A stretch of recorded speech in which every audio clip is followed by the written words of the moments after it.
뉴욕 증시가 하루 만에 반등했습니다.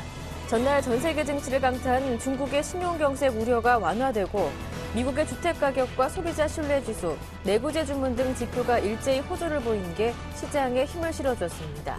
또 최근 급락에 따른 반발 매수세가 유입된 것도 증시 반등을 이끌었습니다. 다우지수는 0.69% 올랐고 S&P 500 지수와 나스닥 지수도 각각 0.95%, 0.82% 상승했습니다. 유럽 증시가 미국 경제지표 호조와 중국 신용경색 우려 해소에 힘입어 투자 심리가 되살아나면서 6거래일 만에 크게 반등했습니다. 미국 경제지표 호조로 그동안 미 연준의 양적 완화 조기 축소 우려로 경색됐던 증시 시장이 다시 활기를 되찾았고 중국 인민은행이 적극적으로 신용경색 우려 진화에 나선 것도 호재로 작용했습니다. 영국은 1.21% 올랐고 프랑스와 독일도 각각 1.51%, 1.55% 상승했습니다. 미국 주택가격과 신규 주택 매매 건수가 나란히 시장 전망치를 큰 폭으로 상회했습니다. S&P 케이스-쉴러 주택가격 지수가 전년 동기 대비 12.1% 증가하며 2006년 3월 이후 가장 큰 폭의 오름세를 보였습니다. 5월 신규 주택 매매 건수도 전월 대비 1.1% 증가한 47만 6천 건을 기록하며 지난 2008년 7월 이후 가장 높은 수치를 기록했습니다. 아울러 6월 소비자 신뢰지수도 81.4를 기록하며 5년 만에 최고를 기록했습니다. 현재 소비 심리를 반영하는 지수는 전달 64.8에서 69.1로, 미래 기대 지수는 80.6에서 89.5로 각각 뛰었습니다. 이로 인해 미국 경제의 70%를 차지하는 소비 지출이 하반기 빠른 성장을 보일 것으로 전망됩니다. 미국 5월 내구재 주문이 전월 대비 3.6% 증가하며 시장 전망보다 높은 증가세를 보였습니다. 변동성이 심한 운송 부문을 제외한 내구재 주문은 5월에 0.7% 증가해 전월에서 0% 증가했을 것으로 관측했던 시장 전망치를 역시 훌쩍 뛰어넘었습니다. 부분적으로 상업용 비행기와 군사장비 수요 증가가 큰 영향을 미쳤습니다. 자동차와 부품 수주는 1.2% 하락했으나 승용차와 소형 트럭 수주가 5월에 총 1,520만 대를 기록하며 전월 대비 2.4% 증가했습니다. 내구재 주문이 2개월 연속 증가세를 이어가며 미국 제조업의 안정적인 성장을 확인했습니다. 중국 인민은행의 링타오 상하이 본부 부주임은 상하이에서 열린 루자주의 금융포럼에서 중국 은행 간 단기 금리의 최근 급등은 일시적이며 인민은행은 합리적인 수준에서 금리가 유지되도록 할 것이라고 밝혔습니다. 링 주임은 인민은행은 앞으로 금리 추이를 면밀히 모니터할 것이며 금리 상승에 영향을 미쳤던 계절적 요인들은 사라질 것이라고 덧붙였습니다. 지난주에 하루짜리 레포금리가 최고치를 기록하면서 신용 경색 문제가 불거진 이후 인민은행 관리가 이를 공개석상에서 언급한 것은 처음입니다.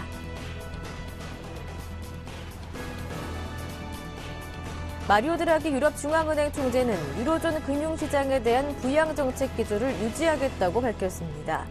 드라기 총재는 베를린에서 22의 부양책 출구 전략 시행 가능성에 대해 물가 상승률이 낮고 실업률이 높은 상황에서 아직은 멀었다고 말했습니다. 드라기 총재는 재정위기국들이 개혁을 받아들이지 않고는 국제 매입 프로그램으로부터 도움을 받을 수 없다며 유로존은 1년 전보다 훨씬 안정화됐다고 말했습니다.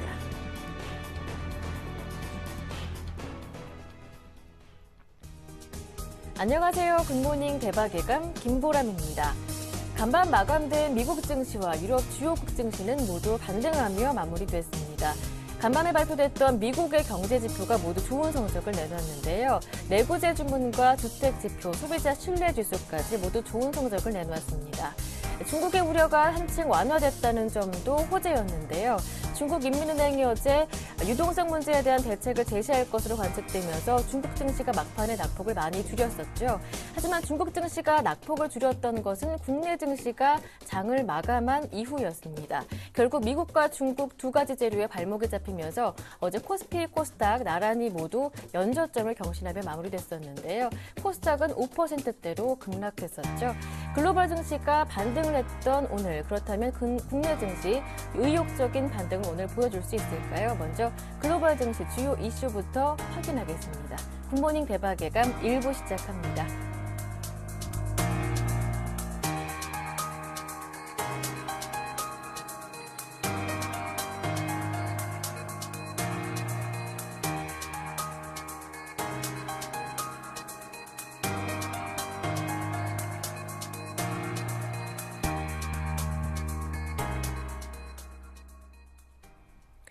글로벌 증시 마감 상황 좀 더 자세하게 확인을 해보겠습니다. KTB투자증권의 이성웅 대리와 함께합니다.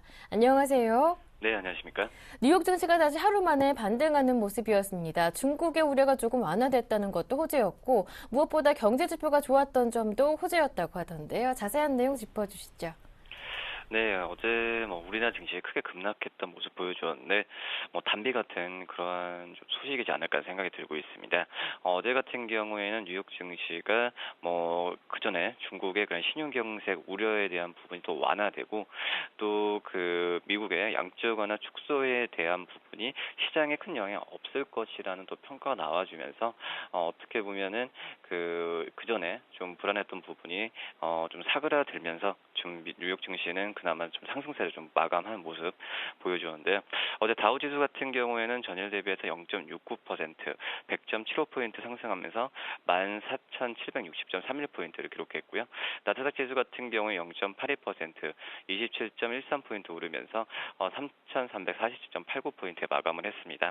S&P 500 지수 같은 경우에도 0.95% 상승하면서 1,588포인트에 거래를 마쳤는데요. 아까 말씀드렸듯이 중국의 신용경색에 대한 그러한 중국의 인민은행을 중심으로 한 대책이 좀 나올 것으로 예상이 되고 있고 여기에 또 이제 경제지표 개선 얘기가 좀 들려주면서 뉴욕 증시는 상승세로 좀 마감을 하지 않았나라는 좀 생각이 들고 있습니다. 종목별로 봤을 때도 뱅크 오브 아메리카가 3%, 아메리칸 익스프레스가 1.7%, JP 모건 체이스가 2.3% 오르면서 장을 마감했고요. 또 어제 주택 경기 지표가 호조를 보이면서 레나 기업이 0.7% 상승, 비즈홈스가 1.8% 상승하면서 장을 마감했다 이렇게 볼 수 있겠습니다. 증시 상승에 한몫을 했던 경제 지표들 좀 더 자세하게 확인해 보겠습니다. 내구재 주문, 주택 지표, 소비자 신뢰 지수까지 내용이 많았네요. 네, 우선은 경제 지표를 본다고 한다면 우선 소비 관련 지표가 좀 개선세를 보였던 게 좀 긍정적이라 볼 수 있겠고요. 어제 같은 경우에 6월에 소비자 신뢰지수 같은 경우에 81.4를 기록했습니다. 제가 항상 말씀드리지만 시장 예상치보다 높으면은 그 뉴욕 시장에 긍정적으로 반응하는 걸 말씀을 드리는데요. 어제 같은 경우에 소비자 신뢰지수가 예상치가 원래 시장 예상치가 한 75.1 정도 이 정도 예상했었는데 81.4를 기록하면서 큰 폭의 예상치보다 상회했다고 볼 수 있겠습니다. 여기에도 본다고 한다면 다른 내구재 주문 역시 5월에도 3.6% 증가한 모습을 좀 보여주었다 이렇게 좀 볼 수 있겠고요. 또 여기에 주택 경기 지표도 좀 좋게 나온 부분이 시장에 긍정적으로 작용했습니다. 5월에 신규 주택 판매가 지난 4월보다 2.1% 증가하면서 47만 6천 건을 기록했는데 예상치가 46만 4천 건을 46만 4천 건인 걸 비교한다고 한다면 12,000건이나 높은 수치로 나타났다고 볼 수 있겠습니다. 2008년에 2008년 중반 이후에 이 47만 6천 건은 최고치라고 볼 수 있겠고요. 미국 이런 주택 지수가 좋게 나온 것은 미국의 그 다른 뭐 주요 도시 집값을 본다고 한다면은 그 전보다도 좀 많이 높게 나온 수치가 좀 긍정적으로 작용하지 않았나 생각이 좀 들고 있습니다. 한마디로 그 집값이 상승했음에도 불구하고 신규 주택 판매가 늘어났다는 점은 굉장히 좀 긍정적이라고 좀 볼 수 있겠고요. 이런 점에서 봤을 때는 지표 호조가 좀 그 전에 양적완화 축소에 대한 그러한 우려 부분을 잠재우는 그런 모습이지 않았나 생각이 듭니다. 지난주 버냉키 쇼크에 이어 국내 증시뿐만 아니라 글로벌 증시의 발목을 잡았던 게 바로 중국의 유동성 경색 우려였는데 중국 인민은행이 어제 합리적인 수준에서 금리를 유지할 것이다라고 밝히면서 중국에 대한 우려는 많이 완화됐다고요? 네, 우선은 유동성에 대한 문제가 굉장히 좀 심각하면서 우리나라 증시도 직격탄을 맞았었는데 이러한 그 유동성에 대한 부분을 중국 인민은행이 좀 추가로 지원할 수 있다는 방안이 어제 언론을 통해서 나와주면서 그 뉴욕 증시도 상승세를 보여줬고 오늘 우리나라 시장도 좀 긍정적으로 가지 않을까 생각이 들고 있습니다. 어제 뭐 내용을 빌리자고 한다면은 어제 인민은행이 그 웹사이트를 통해서 얘기했던 내용이 중국이 이례적으로 작은 경색을 좀 겪고 있는데 국내 금융기관들이 부채 상환에 어려움을 느끼고 있지는 않다. 이렇게 하면서 그 전에 불안했던 부분을 좀 표기로 좀 잠시 키키는 모습 보여주었고요. 시장이 필요하면 인민은행이 개입하고 단기적으로 봤을 때도 변동성을 해소하고 시장을 안정시키기 위해 행동을 하겠다라고 좀 밝혔는데요. 이런 점에서 봤을 때 이런 점에서 봤을 때 좀 인민은행이 중심으로 한 정부가 나설 개입도 여지가 있다라고 볼 수 있겠고 또 중국 같은 경우에는 또 금융기관에 상한 문제 없다는 부분을 나타내고 있는 부분도 어떻게 보면은 좀 그 전에 유동성 경색 우려를 좀 잠재울 수 있지 않을까 하는 생각이 듭니다. 지금까지 KTB투자증권 금융PB 영업부의 이성웅 대리와 함께했습니다. 말씀 잘 들었습니다. 고맙습니다. 네, 감사합니다.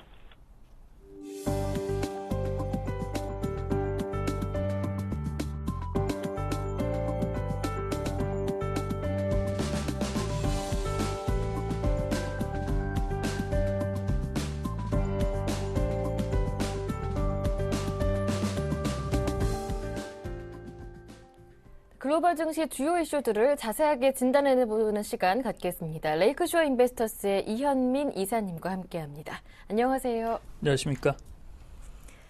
중국 유동성 경색 문제로 시장 불안감이 커지자 중국 인민은행이 어제 이례적으로 브리핑을 가졌습니다. 적절한 유동성 관리를 지속하겠다라고 뜻을 밝혔죠. 그렇습니다. 제한된 범위 내에서는 인민은행이 예. 시장과의 소통을 하겠다 이렇게 볼 수가 있겠습니다. 이렇게 이제 시장의 불안이 커지자 인민은행의 그 브리핑 형식으로 이런 그 시장과의 소통이 있었는데요. 이런 모습은 인민은행의 이전 행보와 달라진 점이라고 볼 수가 있겠습니다.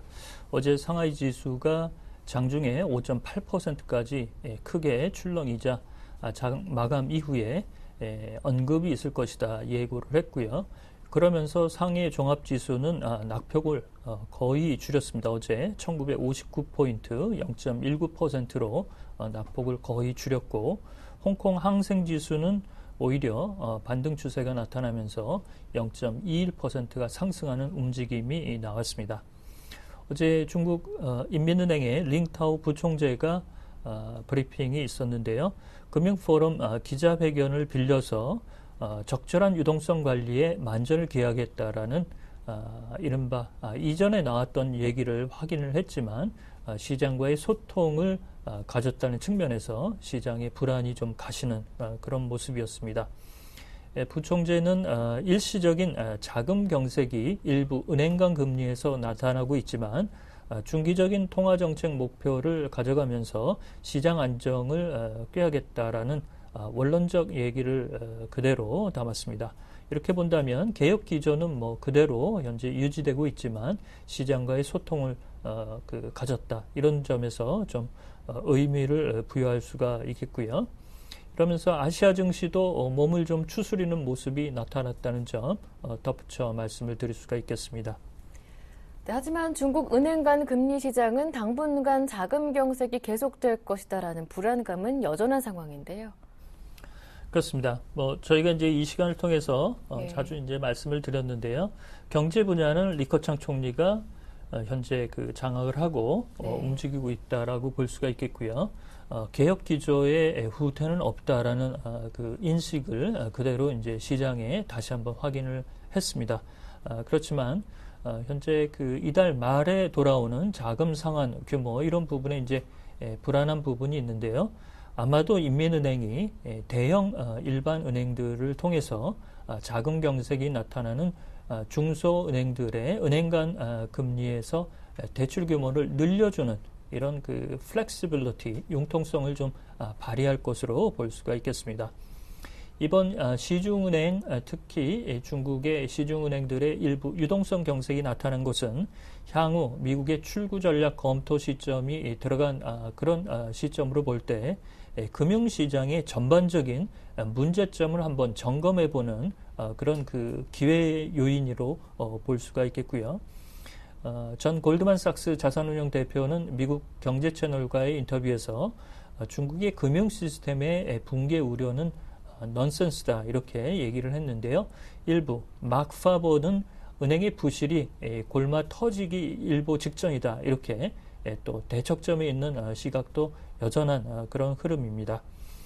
시장 전문가들이 당분간 신용경색은 이어지겠지만 인민은행이 단기 유동성 조작이나 단기 유동성 지원, 공개시작 조작 이런 부분은 적극적으로 필요하다면 조치를 취하겠다라는 내용을 밝혀서 이런 점에서는 시장이 좀 안도한다라고 볼 수가 있겠고요.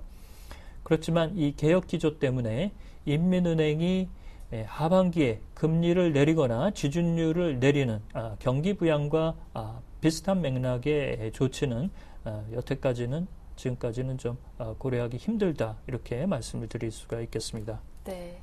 다음 이슈 살펴보겠습니다. 어제 리처드 피셔 댈러스 연방준비은행 총재가 양적 완화 축소 발언에 투자자들의 반응이 야생 돼지 같다라는 발언을 해서 파장이 일파만파로 커지고 있는데요.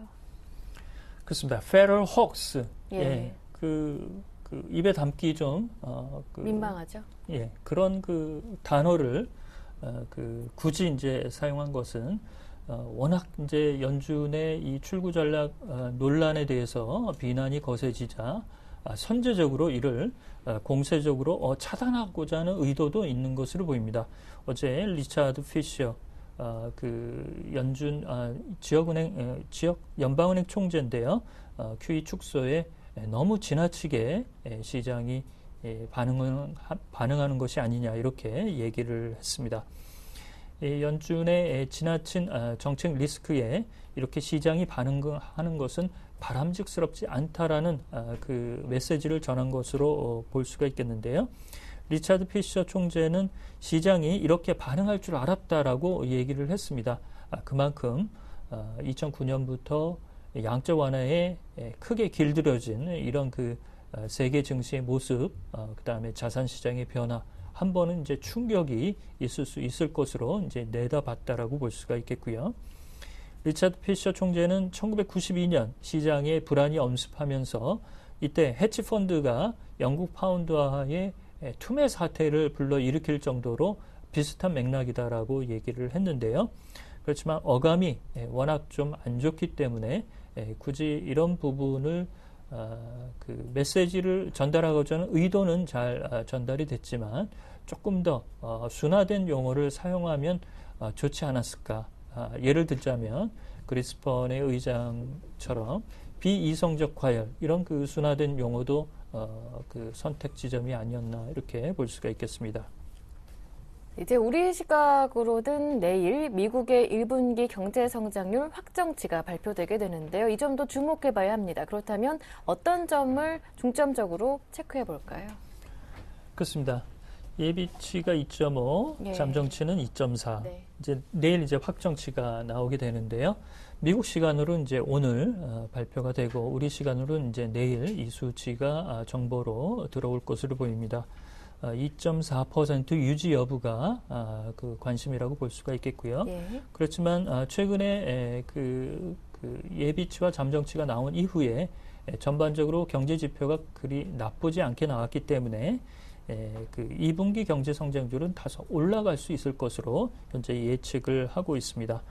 2분기 경제 성장률의 종전 밴드는 1.5에서 2% 정도 수준을 현재 점치고 있는데요. 하단이 조금 올라가서 1.7에서 2% 정도를 점치고 있는데 전반적으로 보면 1.5% 전후 수준은 현재 나오지 않을까 이렇게 볼 수가 있겠고요. 시캐스트의 발동에도 불구하고 오늘 새벽에 나온 경제 지표들도 매우 좋았습니다. 5월 신규 주택 판매도 상당폭 올랐고 그다음에 미국의 10년 만기 국채 수익률도 다소 진정 추세를 가져가고 있고요. 소비자 신뢰 지수와 내구재 주문 모두 좋은 방향으로 현재 나오고 있다는 점, 이런 점이 긍정적인 수치의 내용으로 좀 기대할 수 있는 부분이라고 볼 수가 있겠습니다. 네, 하지만 암울한 소식도 있습니다. 영국의 텔레그래프지가 6개월 안에 이탈리아가 구제금융에 직면할 수 있다라는 전망을 내놨죠. 그렇습니다. 이제 스페인은 잠잠해졌는데요. 예. 갑자기 이제 이탈리아가 또 문제가 될 것이다. 영국의 일간지 텔레그래프지가 오늘 새벽에 보도를 했습니다. 6개월 내에 유동성 문제에 부닥칠 것이다라고 얘기를 했는데요. 인용은 이탈리아의 그 랭킹 2위 은행인 메디오방카의 보고서를 인용한 내용을 이 근거 자료로 삼았습니다. 2위 은행인 메디오방카 보고서는 6개월 내 구제금융에 직면할 위험이 크다라고 얘기를 했는데요. 이 보고서가 내부 문건인지 외부로 유출돼도 되는 것인지 여부는 아직 명확하게 나오지 않고 있고, 이탈리아 쪽의 반응도 아직은 좀 조용한 상태로 나오고 있습니다. 따라서 레타 총리가 이런 부분을 어떻게 잘 수습할 수 있을지 여부가 좀 관건이라고 보겠는데요.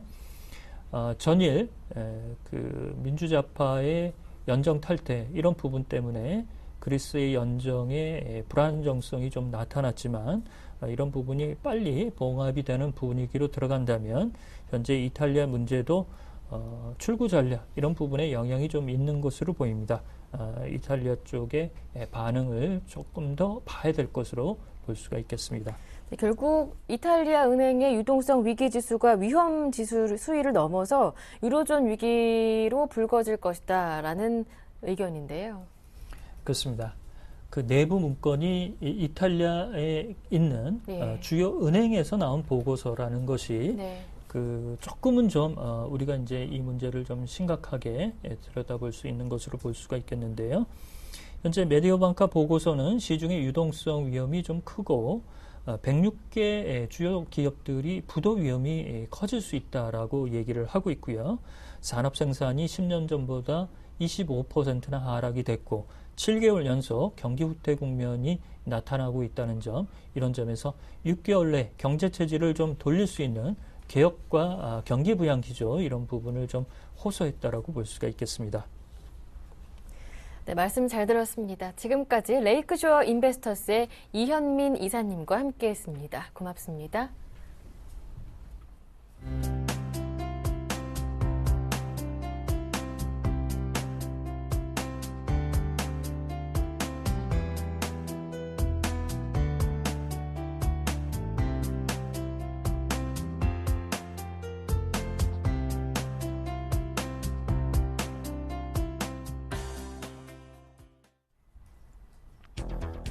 미국과 중국 우려로 코스닥 시장이 전일 폭락했습니다.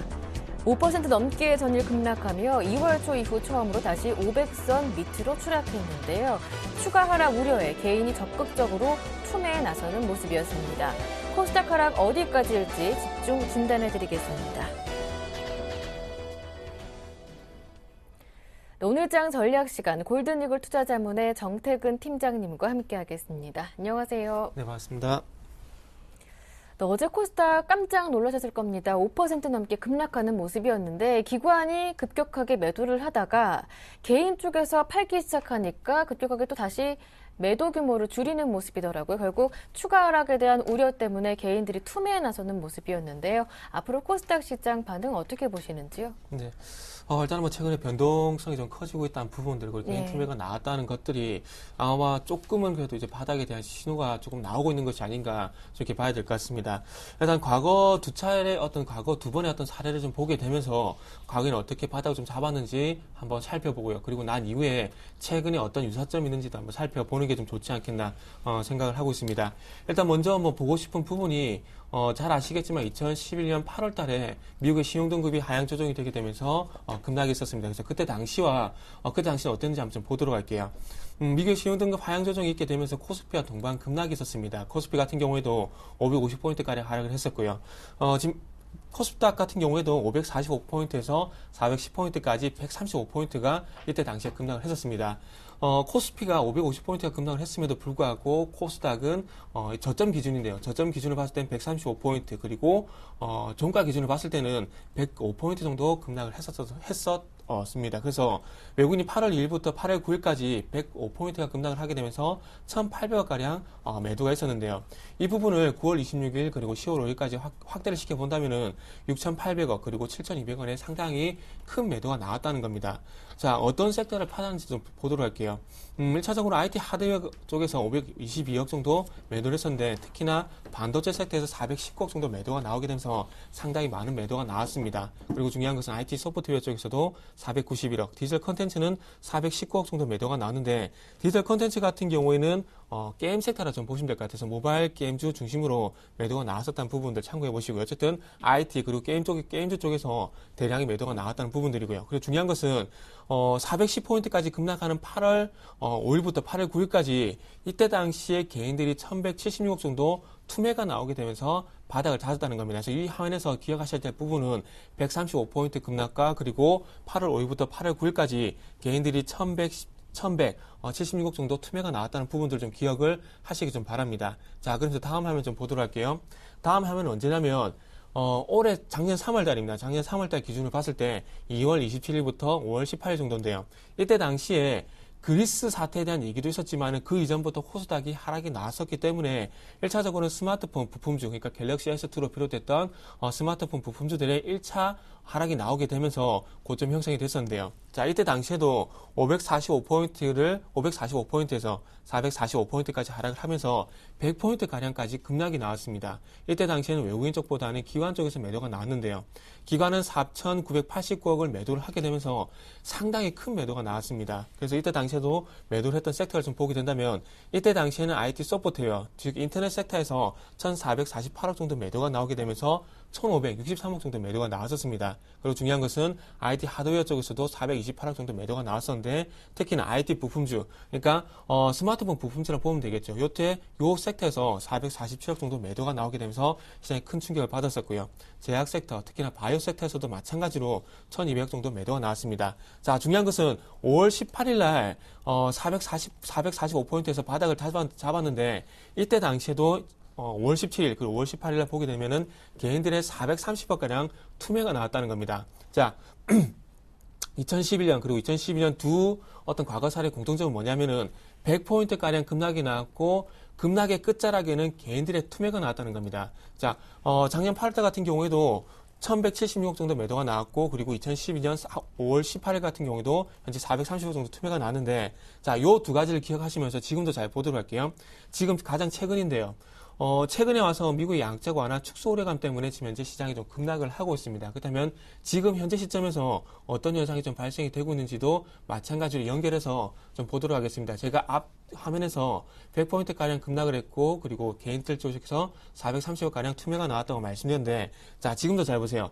530포인트에서 5월 30일에서 6월 25일까지 어제까지죠. 어제까지 585포인트에서 480포인트가량 105포인트가량 급락이 나왔습니다. 근데 지금은 중요한 것은 외국인이 1,407억 정도 매도를 했고요. 그리고 중요한 것은 기관이 5월 29일부터 6월 7일부터 5월 29일부터 6월 7일까지 이미 벌써 기관은 2,840억 정도 매도가 진행이 되고 있었다는 겁니다. 그리고 중요한 것은 외국인은 IT 하드웨어 정비, 그러니까 IT 부품주 쪽으로 430억 정도 매도가 나왔고, 그리고 기계 장비에서 437억 정도 매도가 나왔고요. 그리고 기관들 쪽에서 IT 하드웨어, 어떻게 본다면은 요즘 반도체사 쪽이라 보시는 게 맞을 것 같습니다. 948억 정도 매도, 그리고 IT 소프트웨어에서 430억 정도 매도가 나왔습니다. 자, IT 섹터에서 매도가 나오고 있고요. 그리고 중요한 것은 105포인트가량 급락을 했고, 지금 현재 2011년 8월달 대비 2011년 8월달, 그러니까 이제는 파란 박스 우측 하단을 좀 보시면 될 것 같아요. 2011년 8월달 대비해서 105포인트가량 하락을 했기 때문에 더 빠져봐야 한 30포인트가량 추가 하락이 가능하다 좀 보시면 될 것 같아요. 그리고 어제 중요한 것은 개인들이 고점 대비해서 314억 정도 매도가 나왔다는 것이 특징이라 좀 보면 될 것 같은데, 자, 일단 314억 정도 개인의 매도가 나왔습니다. 근데 중요한 것은 앞전에서 105포인트간의 급락이 나왔고 개인의 투매가 나오면 바닥이 되는 경우가 좀 많았었는데, 어제 이제 314억 정도 매도가 나오고 이제부터 개인들의 매도가 나오게 된다면은 바닥을 다질 가능성이 상당히 크다는 겁니다. 개인 매도가 증가하고 있다는 것은 바닥에 대한 신호에 대한 신뢰가 상당히 커진다는 부분이죠.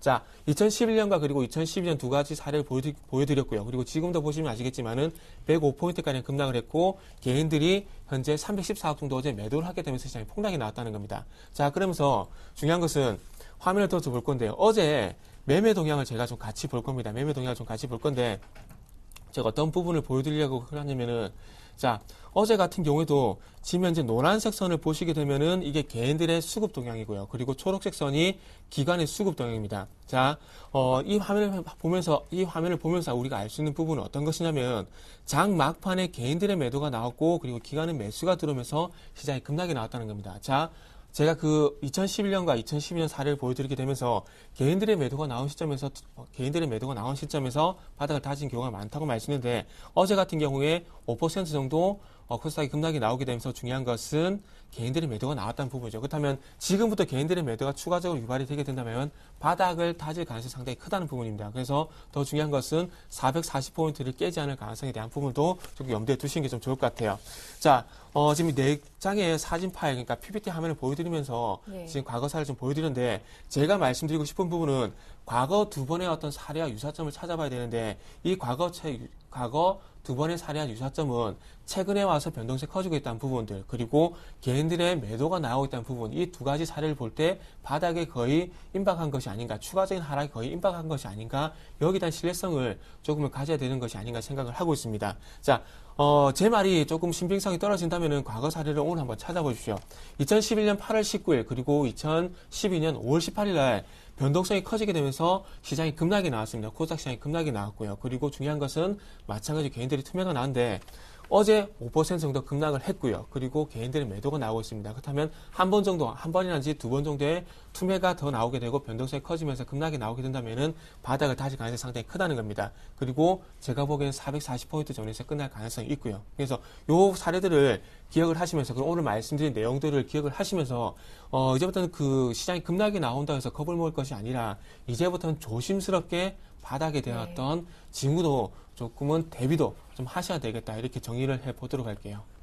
네, 어제도 보셨으면 확인하셨겠지만 겁먹은 개인들이 투매에 나서자 외국인과 기관은 매수의 기회로 삼아보는 모습이었습니다. 개인들의 투매가 급증하고 있다는 것, 이제 코스닥의 바닥 신호가 아닐까라고 긍정적으로 얘기를 해주셨는데요. 하지만 아직까지도 섣부른 접근은 위험하다라는 판단이었습니다.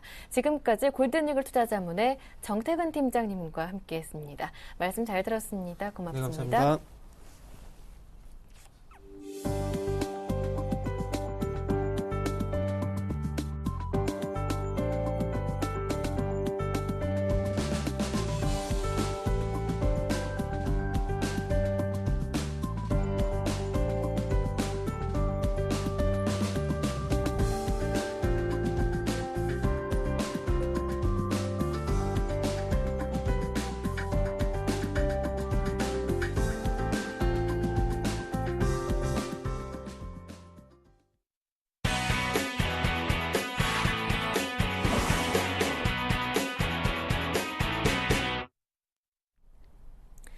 국내외 경제 이슈를 짚어보는 이슈앤이슈 코너 이어가겠습니다. 오늘은 서울경제신문 안현덕 기자와 함께합니다. 안녕하세요. 네, 안녕하세요. 미국의 양적 완화 축소 우려 그리고 중국의 신용 경색 우려까지 겹치면서 이달 들어서만 10% 이상 증시가 빠지는 사이에 빚을 내서까지 투자를 했던 투자자분들의 시름도 깊어지고 있는데요. 반대매매 증가 등 여파로 깡통 계좌 속출 우려가 커지면서 증시 내 공포감도 확산되고 있다고 합니다. 자세한 설명 들어보겠습니다. 5일 코스닥 시장이 5% 이상 떨어지는 등 네. 국내 증시의 하락 공포가 이어지면서 빚을 내 주식에 투자한 개미 투자자들의 반대 매매 손실이 눈덩이처럼 불고 있습니다. 미국의 양적 완화 축소와 중국의 경기 침체 영향으로 증시가 계속 흔들리면서 주가 하락, 반대 매매, 깡통기자 속출이나 악순환에 빠져드는 모습입니다. 한국그릇에 따르면 이날 코스피 지수는 오전 한때 반등에 나서다 중국 증시가 장중 5%까지 폭락하자 하락 반전 1.02% 내린 1780.63으로 마감했습니다. 코스닥 지수는 투매 양상을 보이며 5.44% 떨어진 480.96으로 장을 마쳤습니다. 증시가 연일 바닥을 모르는 하락장을 연출하면서 신용거래 융자에 따른 반대매매 기호도 가파르게 오르고 있는데요. 이달 들어 지난 21일까지 신용거래 융자에 따른 반대매매 금액은 총 527억 원으로 하루 평균 40억 원을 기록 2011년 9월 이후 1년 9개월 만에 최고치를 기록 중입니다. 신용거래 융자로 인한 반대매매 규모는 2011년 10월 이후 지난달까지 대략 10에서 30억 원가량에 머물렀으나 이달 들어 국내 증시가 미국 양적 완화 축소와 중국 경기 침체 등 이각파도에 크게 흔들리면서 다시 늘어나고 있는 추세입니다. 미수거래에 따른 반대 매매나 연계 신용 증가 등도 공포감을 더하고 있는 상황인데요. 주식 투자를 위해 빚을 내 3거래일 만에 갚아야 하는 미수거래로 인한 반대매매 금액마저 크게 늘면서 개미 투자자들은 손실이란 벼랑 끝으로 몰리고 있습니다. 6월 미수거래에 따른 하루 평균 반대매매 규모는 85억 7,400만 원으로 올 들어 최고치를 기록 중입니다. 저축은행과 보험, 캐피탈 등을 통한 연계신용이 지난 5월 말 1조 4,001억 원을 기록해 지난 2011년 집계 이래 사상 최고치를 기록한 점도 이딴 반대매매 등으로 투자 손실이 커질 수 있다는 우려를 키우고 있습니다. 네. 국내외 증시 폭락과 경기 불안 등으로 국내 기업들도 대책 마련에 나서고 있는데요. 특히 국내 대표 기업 가운데 하나인 현대자동차그룹이 글로벌 전략 수정에 나섰다고 합니다. 자세한 내용 들어보겠습니다. 정몽구 현대자동차 그룹 회장이 G2 쇼크에 대응한 새로운 글로벌 전략 구상에 들어갔습니다. 25일 현대차 그룹에 따르면 정 회장은 다음 달 8일 서울 양재동 사옥에서 열리는 현대기아차 해외 법인장 회의를 앞두고 급변하는 글로벌 시장 동향을 면밀하게 살피고 대응책을 마련할 것을 해외 법인장들에게 긴급 지시한 것으로 알려졌습니다. 정 회장은 이들의 향후 보고를 바탕으로 현대차 그룹의 세계 전략을 다시 짠다는 방침이어서 비상한 관심이 모아지고 있습니다. 정 회장이 주재하는 해외 법인장 회의에서는 전 세계에 나가 있는 현대기아차 판매 및 생산 법인장 70명이 모두 참가해 각지의 경제 상황과 경영 현황을 보고합니다. 이번 회의에서 정 회장은 최근 급변하고 있는 세계 경제 상황에 기민하게 대응하라고 각별히 주문할 예정인 것으로 알려졌습니다. 특히 정 회장은 미국의 양적 완화 종료 과정이 어떻게 진행되느냐에 따라 선진국과 신흥국을 가리지 않는 실물 경제 위기가 닥칠 가능성이 있다고 보고 경각심을 가져줄 것을 법인장들에게 당부한 것으로 전해지고 있습니다. 다음 소식입니다. 남북 관계가 급속도로 냉각되면서 이 개성공단 운영이 계속해서 파행을 겪고 있는 상황인데요. 이에 따라 입주 기업들의 손실도 이만저만이 아니라고 합니다. 그 손실 규모는 어느 정도인지 이쯤에서 다시 한번 짚어보겠습니다. 개성공단 운영 파행으로 입주 기업들이 본 피해 금액이 무려 7,067억 원에 달하는 것으로 나타났습니다.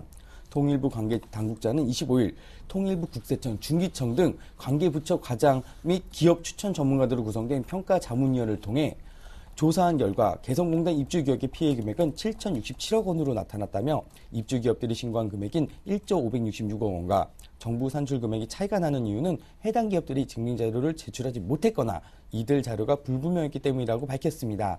정부는 이들 업체들이 입은 피해를 직접적으로 보상하지 않겠다는 방침인데요. 다만 2%의 저리로 자금을 제출하는 방안을 고려하고 있다고 알려졌습니다. 정부는 지난 5월 통일부 내에 실태조사반을 설치한 후 약 한 달간 개성공단 기업 실태조사를 실시, 조사 대상 296개 업체 중 234개 업체로부터 피해 접수를 받은 바 있습니다.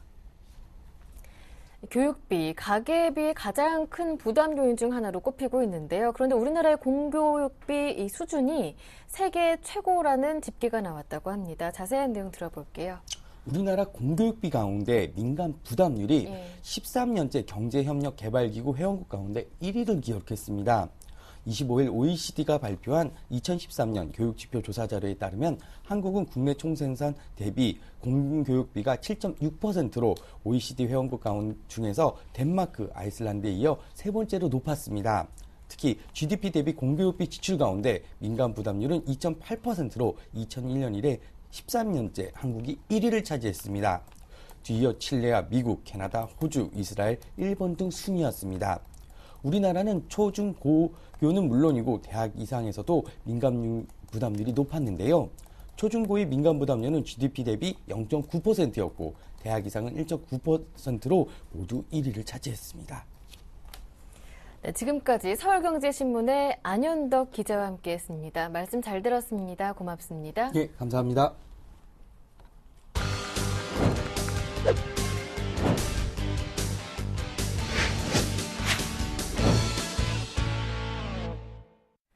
김용준의 골든박스 시간으로 이어가겠습니다. 샘플러스 김용준 전문위원님 전화로 연결합니다. 안녕하세요. 예, 안녕하세요. 어제 코스닥이 5%대로 좀 아찔하게 급락했습니다. 그 급락한 이유 그리고 숨겨진 진실 오늘 말씀해 주신다고요? 예, 예.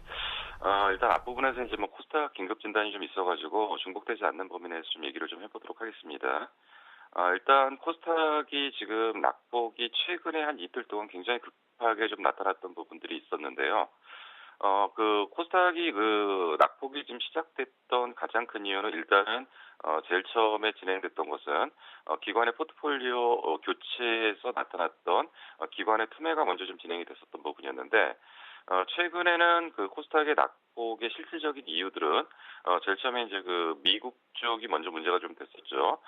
버냉키 출구 전략 가능성이 언급이 되면서 그 거래소와 코스닥이 좀 같이 낙폭이 좀 확대됐고요. 최근에 이제 그 다시금 이제 낙폭이 좀 확대됐던 가장 큰 이유들 중 하나는 중국의 신용경색 우려가 나타나면서 이틀 정도로 그 급락을 하는데 다소 이제 코스닥의 어떤 움직임들은 최근에 보니까 그 중국의 어떤 지수의 변동폭하고 거의 유사하게 움직였던 패턴들이 좀 나타났다고 일단 볼 수가 있습니다. 전일 장막판 무렵에 결국은 이제 중국에서 이제 반등을 했고요. 미국에서 이제 반등이 나타나면서 만약에 이제 저희가 어제 장이 조금 더 연장돼서 열렸다면 중국이 끝날 때까지 같이 맞물렸었다면 아마 낙폭 부분은 상당 부분 해소하고 끝나지 않았을까 좀 생각이 들었는데 결국은 저희가 3시에 마감하는 동안까지는 중국의 지수가 반등을 못했기 때문에 결국 이런 부분에서 낙폭은 어제 이제 그 낙폭을 돌리지는 못하고 끝냈던 하루였는데 최근에 그 상당히 좀 그 깊이 좀 빠졌기 때문에 추가적인 하락에 대한 우려들도 좀 많이 있는 것 같은데요. 그러면 정말 이 안에 숨겨져 있는 내용들이 뭐냐? 조금 좀 좀 풀어야 될 문제들이 좀 남아 있는 것 같습니다.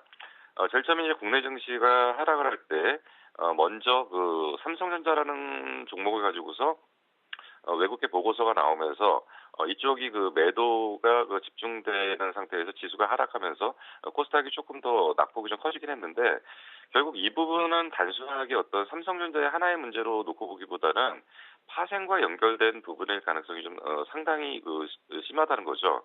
그리고 이제 그 파생과 연결돼서 이제 그 장을 좀 교란시켰던 부분들이 좀 숨겨진 진실인데 결국 여기서 그 지금 보면은 거래소 쪽은 웬만큼 하방이 잡혀있는 종목들이 좀 상당히 많은 상태에서 결국 그 파생 쪽에서 지수를 아래쪽으로 끌고 내려가기 위해서는 투자 심리에 대한 부분들을 직접적으로 악화시켜야 된다는 측면에서는 코스닥을 좀 이용했다라는 좀 부분들이 좀 예상이 됩니다. 결국 그 지수가 반등을 좀 하려고 할 때 코스닥의 어떤 개별 적인 종목들의 투자 심리를 악화시키면서 전체적인 지수를 좀 아래로 인위적으로 좀 끌고 내려갔던 부분들이 좀 있었는데요. 전일은 막상 수급적인 측면에서 보면은 기관의 투매가 있었던 것도 아니고요. 외국인의 투매도 있었던 것이 아니고 결국 전일은 외국인들이 제일 처음에 오전장에 매수를 해줬다 매수 규모를 줄였다 늘렸다 하는 과정에서의 어떤 폭락 현상이 좀 나타났고요. 이것이 이제 그 개인들의 어떤 투매로 이어지면서 전체적으로 상황들을 급격하게 악화시켰다라고 일단 볼 수가 있을 걸로 판단이 됩니다. 그러면 지금 현재 그 코스닥의 전체적인 흐름에서 기관과 외국인이 공통적으로 투매가 나타났던 권역은 언제냐면 5월 29일부터 6월 7일까지 기관과 외국인들의 집중적인 투매가 나왔는데 이때가 그 기관들의 포트폴리오가 정비되는, 그러니까 코스닥 종목에 대한 개별적인 포트 정비가 있었던 시기로 일단 판단이 되고요. 6월 12일부터 17일까지는 기관들은 그 포트 정비가 끝난 상태에서 외국인들만이 외국인들의 매도만 나타났던 게 6월 12일부터 17일까지입니다. 그러면 최근에 봤을 때는 보면은 2월 14 그러니까 그러면 전체적인 현재 상황에서 보면은 올해 한 해를 놓고 본다면 외국인들은 현재까지 어제 그 매도한 규모까지를 다 감안해서 본다면 외국인들은 올해 한 해 동안에 지금 9,600억 정도를 순매수했습니다. 코스닥 시장에서는. 그리고 기관들이 한 6천억 정도 매수를 했죠. 올해 전체적으로 한 해를 놓고 본다면. 그러면 이거는 이제 거래소 시장의 10분의 1밖에 안 되는 코스닥 시장에서 외국인들이 9,600억 샀다는 것은 거꾸로 얘기하면 거래소에는 9조 6천억 정도, 그리고 기관들이 한 6조 정도 산 걸로 해석할 수가 있는 부분이기 때문에 지금 절대적인 규모 면에서는 아직까지 완전한 이쪽의 이탈이라고 볼 수는 없는 거고요. 아직까지는 수급의 모든 키를 쥐고 있는 것이 코스닥 시장 역시도 외국인이 그 수급의 키를 좀 쥐고 있고요. 그리고 외국인들이 지금 매수하는 상당 부분의 주체들은 미국계를 중심으로 한 장기 펀드 쪽에서 그 전체적인 어떤 규모를 좀 확대했다고 일단 판단할 수 있기 때문에 코스닥에 대한 부분은 분명히 아직까지도 성장성의 모멘텀, 그리고 전 세계 글로벌 증시에서 향후 미래의 먹거리를 찾기 위한 어떤 새로운 종목들의 어떤 분야에서는 분명히 긍정적인 신호라고 일단 볼 수가 있습니다. 그러면 지금 현재 지나치게 하락해 있던 현재의 상황에서 과연 어떻게 하는 것이 가장 좋은 전략이냐라는 생각들을 좀 해봐야 될 것 같은데요. 우선적으로는 어차피 지금 전 종목들이 다 같이 빠졌기 때문에 여기서는 이제부터는 선택과 집중이 좀 필요한 시기라고 일단 판단을 할 수가 있습니다. 좋은 종목을 집중해서 모아가는 쪽에서의 어떤 포트 정비가 좀 필요한 시점이라고 일단 판단이 되고요. 그런 측면에서 지금 현재 가지고 있는 종목 중에서 결국 문제가 없는 종목이라고 한다면 현재는 버티기 전략이 좀 필요할 거고요. 지금부터는 비중 확대를 분명히 고민을 해야 될 때입니다. 지금 지수로 봤을 때는 최소한 정확하게 오늘이 저점이다라고 얘기를 못하겠지만 거의 바닥권에 거의 근접했다라고 일단 볼 수가 있기 때문에 이제부터는 서서히 비중을 늘려가는 작업들이 좀 필요한 시기고요. 그리고 비중을 늘려가는 쪽에서 어느 쪽에 좀 집중을 해야 될 필요가 좀 있을 걸로 판단이 되냐면 지금 이제 정부 정책에 대해서 신정부가 들어서고서 실질적으로 진행된 일들은 없습니다. 그러니까 지금 현재 이러이러한 방향으로 가겠다는 얘기가 있는데 전체적으로 가야 되는 방향은 결정돼 있다라고 판단이 됩니다. 그렇기 때문에 분명히 올해, 그러니까 현재 실적이 중요한 게 아니고 올해 분명히 개화하는 산업들에 대해서 전체적으로 집중을 해야 될 때가 좀 됐다라고 좀 판단이 되고요. 거기에 관련된 종목들을 앞부분에서 말씀드린 것처럼 선택과 집중을 하면서 지금은 좀 힘드신 과정이긴 하지만 결국 지금은 좀 버티면서 비중을 서서히 늘리는 이런 전략을 전체적으로 준비하면서 향후 장에 대해서 대응을 하셔야 될 필요가 있고요. 결국 올해는 대형주보다는 중소형주 장이라는 것에 대한 기존 틀은 변함이 없고요. 결국 여기에서 우리가 가야 될 방향들을 정확하게 그리고 또 선택과 집중을 하는 그런 시간으로 가져야 될 걸로 판단이 됩니다. 오늘 준비한 수사는 여기까지 하겠습니다. 네, 바닥에 거의 근접했다. 코스닥 말씀드리는 거죠. 이제 선택과 집중이 중요하다라는 말씀 들어봤습니다. 지금까지 샘플러스 김용준 전문위원과 함께했고요. 굿모닝 대박예감 1부 순서는 여기에서 모두 마무리 짓고 저는 잠시 뒤 2부로 돌아오겠습니다. 고맙습니다.